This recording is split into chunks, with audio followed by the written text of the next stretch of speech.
Жақып би қызы Сұлубикені осыдан 20 жыл бұрын мәртебелі атаңыз Мұхаммед Сұлтан Өзбек хан өлтірткен Тver князі Александрдың бір баласына берді деген сөз бар, деді ол алыстан орағытып. Сол рас па? Рас. Осыдан 3 ай бұрын өзім рұқсат еткем, деді Бердібек. Сұлубике көрікті, адуынды, тәкаппар қыз болатын. Еділ бойындағы хан жайлауда бір тойда Төре би оны көрген. Түбі ел билеуге жарайтын қыз екенсің деген ішінен қырағы көзді би.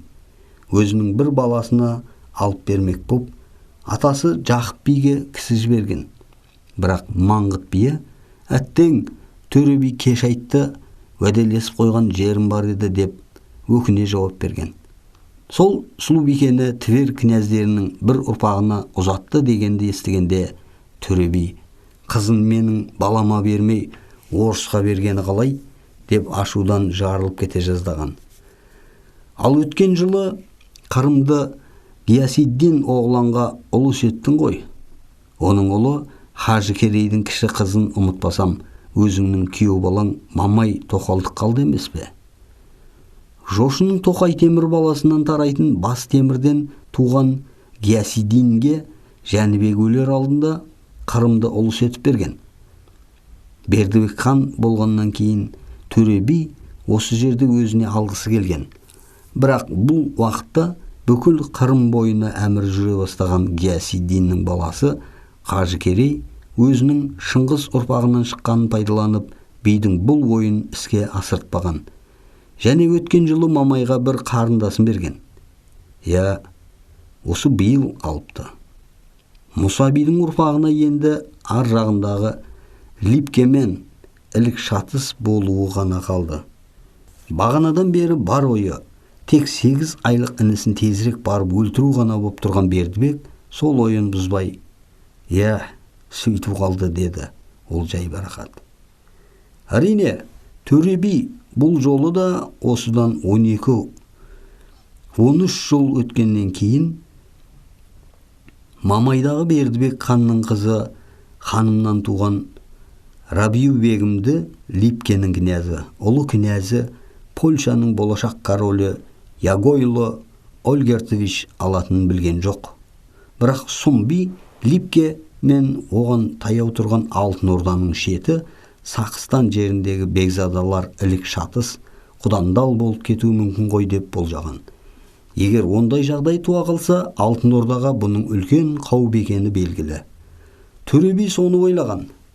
Сол себептен ол ойындағысын тікелей айтты. Енді менің сөзімді тыңда, хан Бердібек, деді Төре би түкті қабағын қарс шауып. Липке, Тver князьдіктері және сенің қарамағыңдағы Қарым, Сақыстан сүбелері бәрі қатар жатыр. Бірлесіп кетсе бір хандық. Ал Қырым мен Сақыстанның дені ноғайлы елі. Ал бұл Маңғыт кеше ноғайға еріп Алтын Ордаға қарсы шыққан. Бердібек кенет босаңси қалды. Қайда барсаң да кілең аңдаған жау. Бұл оның хан тағына тағы да бір жау келді ғой деп сескеніп қалғанының белгісі еді. Төре биге әрине Бердібек біреуден қорқса, сескенсе, одан тезірек құтылуға тырысатыны көптен таныс. Бұл жолда көздеген нысанасына жеткенін сезді. Бұдан әрі Бердібекті тулатып алудан қорықты. Әккі би Бердібектің өзіне жаудың тым көп екенін білген жағдайда көзінің тым қарауытып кететінін де біледі. Ондайда хан дос деген адамнан да секем алып қалады. Бердібектің мұндай жағдайдағы мінезіменен таныс би тезірек оны алғашқы алған бетіне қайта түсіргісі келді. Әрине, Сейхін бидің ауылы әзірге бізден алыс, деді. Ал қазіргі қауіп мына өскелі тұрған Тайдолла Тоқалдың баласында. Бердібек бұдан әріге шыдай алмады. Дереу үй сыртындағы желіде байлаулы тұрған қара жорғасына қарай жүгірген. Міне, енді оның зіркілдеген топ нөкерін соңынан ертіп Тайдолла ауылына келе жатқан беті. Қалың шалғын арасыменен басын қақшита алға қарай сусылдай аққан қара жорға біреуді шағуға ұмтылған қара жылан тәрізді. Соңынан ерген салт атты нөкерлері алдындағы басшыларынан қалысқысы келмеген ордалы жылан тобы тәрізді. Бірінен бірі оза сусылдай шабады. Түсі суық қанды топ бірін-бірі қуа Тайдолла ауылына жақындап келеді. Міне, жетіп те қалды. Ауыл ортасына оқшаулау тігілген шағын бозорданың алдына келіп, Бердібек атынан асыға түсті. Өзгелері де абыр-сабыры түсіп жатыр. Бердібек нөкерлерімен топырлай үйге кіріп келгенде, Тайдолла оң жақта баласын алдын алып емізіп отырған. Бердібектің қылығына таныс жас әйел оны көргеннен ақ бір сұмдықтың боларын сезіп, бөпесін кеудесіне қыса, орнынан тұра берді. «Мынау сенің балаң ба?» деді Бердібек қамшысының сабымен Тайдолланың құшағындағы нәрестені нұсқап. Сөйдеді де, оның тасырайған жылан көздері нәрестеден ауып, баласын емізіп тұрған жас әйелдің ана сүтіне толы тысырайған тостағандай емшегіне қадала түсті. «Иә, сенің ең кіші інің», кеудесін бір қолменен тасалай берді. «Қамшың қайда?» деді Бердібек енді. Тайдолла түсінбей қалды. «Қайдағы қамшы?» «Ана жылғы маған сілтеген». Әйел қысылып кетті. «Кешіріңіз хан ием, менің бір жолғы ағаттығымды. Кешірмесем ше? Күңіңіз болайын, кешіре көріңіз». «Күңім онсыз да боласың, бер балаңды. Оны қайтесің? Өлтірем». Тайдолла баласын бауырына қысқан қалпында бір дізерлеп отыра қалды. Екі көзінен жасы парлап ағып қоя берді. «Тек нәрестеме тие көрмеңіз», деді дауысы жасқа толып, қарлыға шығып. «Еш жазығы жоқ қой, аяңыз, баламды өлтіргенше өзімді өлтіріңіз. Өзің маған тірідей керексің, ал балаңның керегі жоқ. Әкел бері». «Ағатай, аяңыз, бұл әлі күнәсіз періште ғой». Бердібек бұдан әрі сөзге келген жоқ. Тайдолланың қолынан анасының емшегін маужырай, қаннен қаперсіз еміп жатқан аппақ сазандай нәрестені жұлып алды. Денесіне тиген суық қолдан шошынға қалған бала ұйқылы көзін ашып, Бердібекке бір қарады да, бөтен адам екенін көріп, шар ете қалды. Сол уақытта хан да нәрестені қос қолменен басынан асыра көтерді де, пәрменінше жерге періп қалды. Хан болғысы келетін немесін ғой. Баланың кіп-кішкентай денесінің мылжа-мылжасы шығып, томпиған басы жерге ұрған қақтай жалпия қалды. «Балаңның қырқын өткізгеннен кейін өзім келіп алып кетем», деді Бердібек Тайдоллаға. Сөйдеді де нөкерлерін ертіп үйден шығып кетті. Тайдолла көзінен жасы сорғалап біраз отырды. Содан кейін түрегеліп, жасын сүртті де, басындағы шәлісін алып, бөпесінің денесін орады. Қан-қан болған нәрестесін бауырына қысып, ол тағы біраз тұрды. Әлден уақытта барып, «Құлыным, құлыным», деді Тайдолла бөпесінің бетіне қарап. «Тірі болсам, Бердібек ханның осы істегенін өзінің алдына келтіремін. Сенің өшіңді алуға ақ сүтімменен ант етемін». Сөйдеді де ол кенет өкіріп, жылап қоя берді. Жылап тұрып, баласының сау жақ бетінен шолпылдатып сүйе берді. Тайдолла бөпесінің жетісін беріп болған соң, қырқына қарап, Бердібектің алып кетуін күтпей, кеше Жәнібектің жағында болған Жошының Төлектемір баласынан тарайтын Наурыз бен Мұхаммедтің жайық етегіндегі ұлысына жасырын қашты. Кавказдағы өз еліне аттануға Бердібек біліп қалса, соңынан қуғыншы жіберіп ұстап алар деп қорықты. Бердібектің бойына біткен баққұмарлық, қаншерлік, өзгеге сенбестік көрінгеннен қауіптенгіш қасиеттерін жалғыз Төребей ғана емес, Маңғылы, Ахмет, Маңғұттай тәрізді өзге би әмірлер де кеу-кеуледі. Орда маңындағы мықтылардың ханға тоқтау айтуға ешкімнің батылы бармады. Әкесін өлтірген хан болмайды, хан болса өлуіне жыл толмайды деп Низами айтса да, әкесі Әз Жәнібекті өлтірген Бердібектің хандық құрғанына 2 жылдан асып кетті. Дегенмен өзеннің бір жағасы болса, екінші жағасы да болады. Бұл жаратылыс заңы. Бердібектің жаман қасиеттерін қолдаушылар табылғанда, оның қанішерлігіне, қаталдығына қарсы тұратындар да көбейді. Бұлар қарамағында әскер бар Наурызбек, Мұхаммед, Темір Хожа, Моғұл Бұқа, Ильяс тәрізді әмірлер еді. Бірақ күш әзірге Бердібек жағында еді. Өйткені Алтын Орда ханы да, әміршісі де өзі. Әмірлер кеңесінің басшысы Төре би, ал әскерін басқаратын Қосын, әл мұрасының ең беделдісі де, алғыры да өзінің күйеу баласы Мамай. Бұл үшеуі тізе қосып бірігіп тұрғандарында бұларға ешкімнің де тісі батпаса керекті. Ұялы қасқырға қандай арлан жеке шапқан.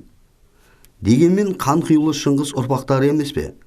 Бердібектің алқымынан ала түсер бөтен жас арландар бар еді. Әсіресе бұлар Ақ Орда төңірегінен көбірек көріне түскен. Міне бүгінде Бердібек сол уақтығын істеп отыр. Хан сарайында қазір Төре би, Мамай бар. Әкесі Жәнібек өлейін деп жатыр дегенді естіп, Бердібек Табриздан Сарайберкеге қайтқалы жатқанда, Марандыдағы Мелик Ашрафтың асыл тастар тігілген кеудешесін алып келуге Ахиджан әмірді жібергені белгіледі ғой. Әмірдің кеудешені алып келуін күтпей, Алтын Орда тағынан құр қалудан қорқып, Бердібек Сарайберкеге жүріп кеткен. Ахиджан әмір кеудешені қолына түсіріп, бар асыл тастарын өзі пайдаланып кеткен. Және Ираннан Жәнібек пен Бердібектің екеуінің бірдей елдеріне қайтқанын естіп, Табризға келген.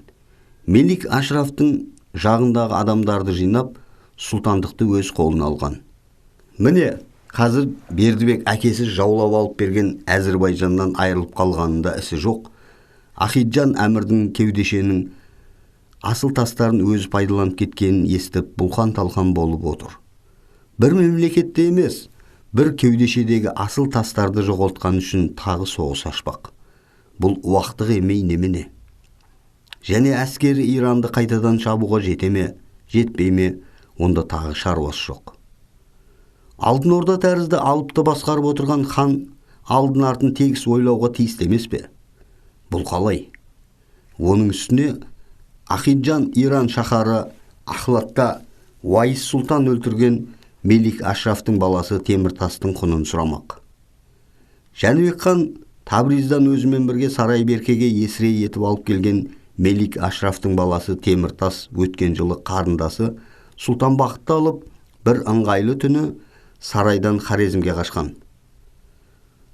Көп қиындықпен бұлар Иранның ұлы ақыны Хафиз туған Ширазға жеткен. Қарындасымен Теміртас Хызыр Шах тұрған Ахлатқа келеді. Бұл арада әкесінің дос адамдарымен кездесіп, сұлтанат әмірлігін өзіне қайтарып алмақ болып, Табриз әміріне қарсы жұртты көтереді. Бұны естіген Ахиджан әмір Ахлатқа Уайс сұлтан басқарған әскер шығарады. Ахлатқа әмірдің әскерінің келе жатқанын біліп, өз басын сауғалап қалмақ үшін Хызыр Шах Теміртасты қол аяғын байлап, Уайс сұлтанға ұстап береді. Уайс сұлтан сұлтанат әміріне қарсы бүліншілік ұйымдастырған Теміртасты қылышпен шауып өлтіріп, басын Табризге жібереді. Енді Бердібек Теміртас Алтын Орданың есірейі еді. Бұл арадан қашып кеткенін біле тұрып, Ахиджан оны ұстап алып, бізге жіберудің орнына өзі басын алды. Енді бізге сол Теміртастың құнын төлесін, және Сұлтан Бақыт пен асыл тасты кеудешені қайтарып берсін. Бұны істемейді екен Ахиджан әмір, онда Иранмен соғысамын деді. Бердібектің аузынан бұл жолда Әзірбайжанды қайтарып берсін деген сөз шықпады. Ал бұл өлкенің жібек жолын қолға ұстау үшін керек екенін ойына да алған жоқ. Жалпы бұл жолдың Алтын Ордаға қандай маңызы бар екенін Бердібек хан есіне де түсірген емес. Міне, қазірде Алтын Орданың ең үлкен дәрежедегі 3 адамы Бердібектің жаңа айтқан уақыт тілегін сөз етіп отыр. Егер Ахиджан әмір Теміртастың құнын төлеп, Сұлтан Бақыт пен асыл тасты кеудешені Алтын Ордаға қайтарса, Иранмен соғыспаймыз ба, деді Мамай Бердібектің ойын әбден білгісі кеп. Хан Иранмен соғысуға Теміртастың құны мен Кеудешені ханның құр сылтауы шығар деп ойлаған. Бердібек бірден жауап берді: соғыспаймыз. Мамай тұнжырай қалды. Жоқ, бұл кісі мемлекет ісін тым шолақ түсінеді. Қайнатам болса да бұдан тезірек құтылу керек. Құтылудың ең төте жолы тезірек Алтын Ордадан Қырымды жеке бөліп алып, жеке хандық еткен жөн.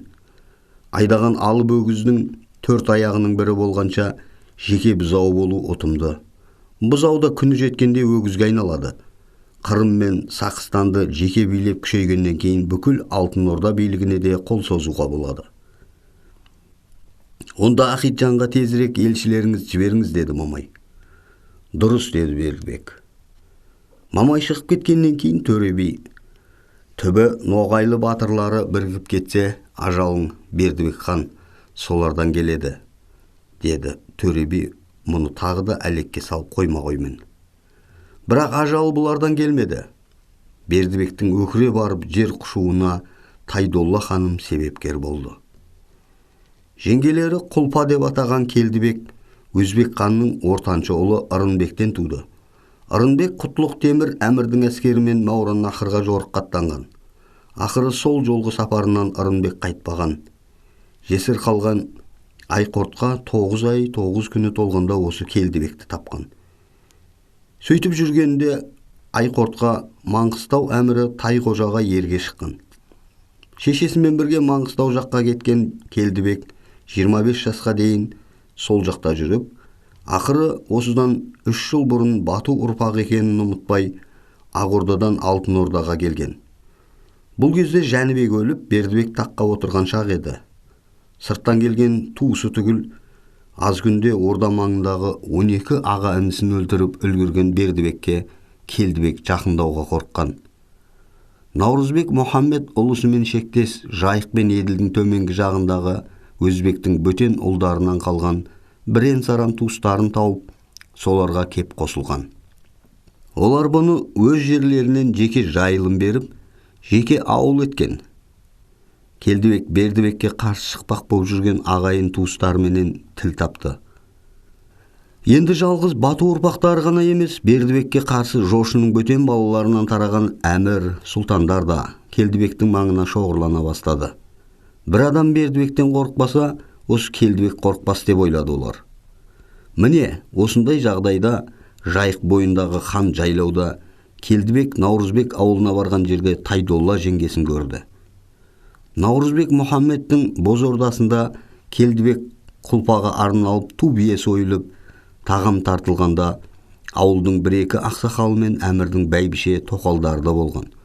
Осы асқа Наурызбек ауылына келіп жатқан Тайдолла да шақырылған. Наурызбек Мұхаммед сәнқой, сал келген, сұлулықты жақсы көретін кісі еді. Оның әйелдерінің бәрі де көрікті болатын. Егер әр көштің басындағы Наурызбектің әйелдеріне кездескен жолаушы Қыз Жібекті іздеген төлегендей, әр көштің алдында бірінен бірі асқан сұлуларды көрер еді. Келдібек сыпайы түрде Наурызбектің әйелдеріне көз тастады. Қымыз құйып отырған мынау сәукелелі қызғалдақтай құлпырған үй иесінің жас тоқалынан бастап, анау төрге таяу отырған дағарадай аппақ күнге күйген, сары қарын тартып қалған бидай өңді, ашаң жүзді бәйбішесіне дейін, ақ саусақтарға салған алтын күміс жүзіктердей бірінен бірі өткен жарасымды, сәнді екенін көрді. Бәрі де сұлу. Әйтсе де бұрында Ақ-Орданың аты шыққан талай керемет сұлуларын көрген Келдібек бұлардың көріктілігіне ақылынан адасардай боп таң қалмаған. Осылай ауыл ақсақалдарының ақылды сөздерін естіп, Наурызбек әмірдің кілең сұлу әйелдерінің ұрлана қараған отты көздерінің қызуымен бойы балқып, бір балбыраған ғажайып күйде отырғанында, үйге армысыздар деп сұңғақ бойлы, қырмұрын, оймағауыз ботакөз бір перизат кіріп келді. Бұл Тайдолла сұлу еді. Осыдан 3 жыл бұрын қайтыс болған Әз Жәнібек ханның жас тоқалын ертегіге бергісіз көрікті деген лақап Келдібекке де жеткенді. Бірақ дәл мұндай ғажайып әдемі деп ойламаған. Ақ күміс, сары алтын, гүл-гүл жанған жібек кілем, асыл мүлікке толған боз орданың ішіне біреу жарқ-жұрқ еткен гауһар тастап жібергендей болды. Келдібек бұл келген ешкім айтпаса да Тайдолла тоқал екенін білді. Қазақ сұлу емес, сүйген сұлу дейді. Ал Тайдолла сүйгенінің сүйгені, сұлуының сұлуы екен.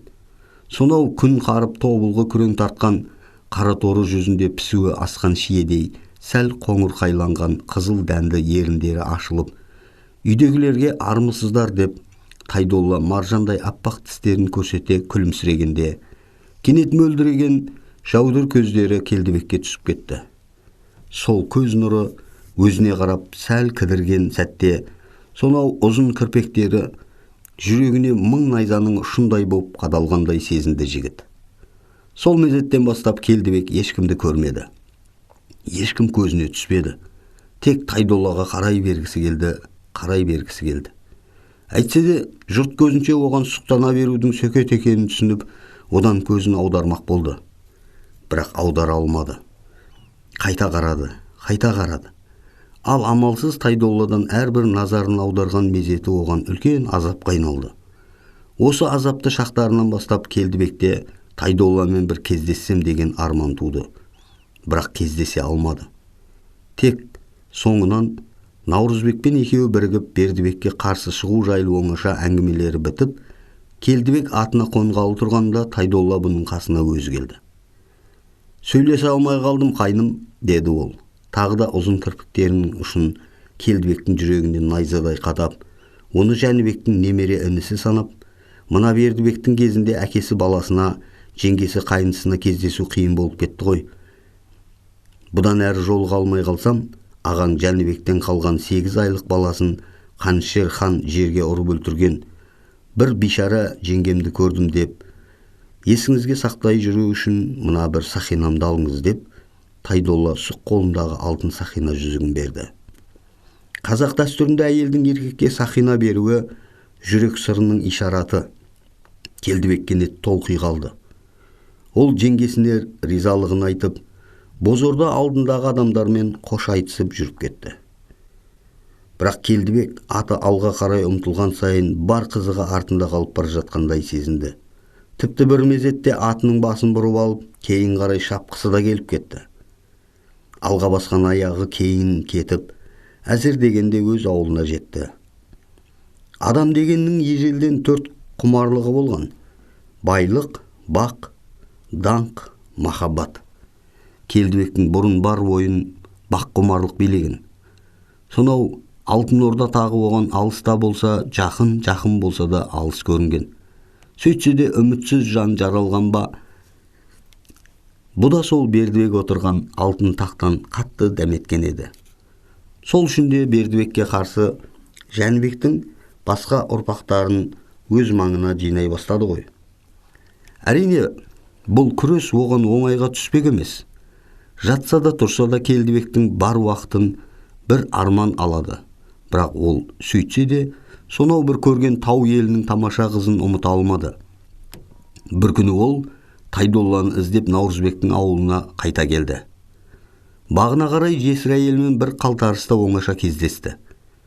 Уақыттың тығыздығынан бірден өзінің оны жақсы көріп қалғанын айтып, бұған ерге шығуын өтінді. «Сіз де маған ұнайсыз», деді Тайдолла, «бірақ сізге ерге шыға алмаймын, берген сертім бар». «Қандай серт? Кімге?»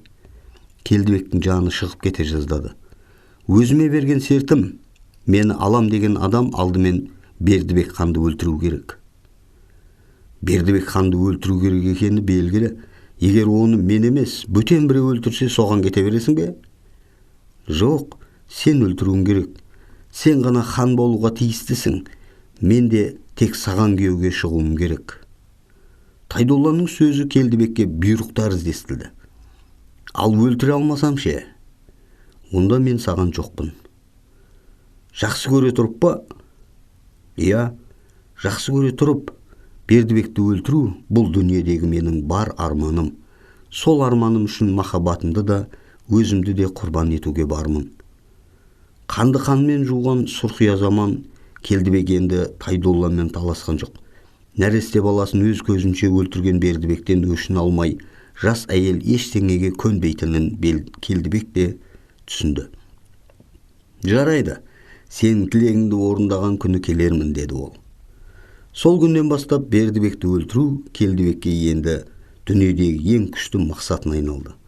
Алтын Орда ханын құртып, оның орнын басу бұрын да оның шын көкейкесті тілегі еді. Енді оған Тайдолланың серті қосылды. Осылай Келдібектің бар арманы, бар ойлағаны тек Бердібекті өлтіру ғана болды. Бірақ қалай өлтіресің? Ебін тауып, бір қараңғы түнде оның түбіне жетсең, сенің жеңісіңді басқа біреулер пайдаланып кетуі ғажап емес. Заман солай. Дүниеде не көп, хан болғысы кеп, анталап жүрген Шыңғыс ұрпақтары көп. Кім сені жұрт білмеген жағдайда Бердібекті осы өлтірді деп алтын таққа отырғызады? Әрине, ешкім де отырғызбайды. Ал тапа-тал түсте халық көзінше айдаһардай ысқырып, бетіне жан қаратпай тұрған Бердібекті өлтірсең, онда бір сәрі. Ерлігіңді көрген ел сенің Бердібекті өлтіріп, оның тағына барып отырғаныңа тек ризалығын ғана білдіреді. Және өзіңді қолдап жүрген әмірлерге де жеңіл. Ондай жағдайда өзіңе де, оларға да қарсы ешкім шыға алмайды. Осындай ойға бекінген Келдібек өз жасағын саптай етіп дайындап, Алтын Орда ханының бір шағын тобымен елсіз жерде кездесетін күнін күтіп, Бердібекті алыстан торый бастады. Ал Бердібек өзінің сыртынан жасақты қол аңдып жүргенін сезгендей осы бір тұста Ордалы ауылынан шықпай қойды. Алда-жалда өзіне наразы деген бірер ауылға не руға аттана қалса, үнемі көп әскермен шығып жүрді. Мұндайда Алтын Орданың айбарлы ханын кім шабалар? Кім оған тиісе алар? Әрине, ешкім де. Бірақ аққан суға да бір тосу Бердібек ханға да тоқтар кез келді. Ажал қуды ма, ол Наурызбектің ауылында Тайдолла ханның жатқанын естіп, шағын қолмен атқа қонды. Шағын болғанмен Бердібек жасағы қауіпті жасақ еді. Сарт-сұрт желе шоқыған кілең, көк найзалы ақкөз бұзық жігіттер Еділ мен Жайық ортасындағы Наурызбек ауылын бетке алып келе жатты. Алдарында жын ұстаған бақсыдай өзінен өзі зіркілдеп жеке шапқан Бердібек хан. Түрі Тайдолланы ғана алып қайту емес, бүкіл Наурызбек ауылын құртып жіберетіндей. Қаһарлы ханның өз ауылына шыққанын естіген Наурызбек дереу Келдібекке ат шаптырды. Бердібекті құртатын бұл бір ыңғайлы кезі. Біздің ауылға жеткізбей жолдан тосып алсын. Егер Бердібекті өлтірсе, Алтын Орда тағына өзім апарып отырғызам, деді. Бірақ өзі Бердібектен қорқып, жанын қоярға жер таппай, атына мініп бір топ жігітіменен арғы беттегі тоғай арасына қарай қашты. Бердібек ауылға жетсе, аңға кетті деңдер, ал Бердібек өлтірілсе тезірек хабар беріңдер, деді сенімді адамдарына. Хабар жеткен Келдібек дереу дабыл ұрып жасағын атқа қондырды. Бұлар да хан келе жатқан жаққа құйындата жөнелді.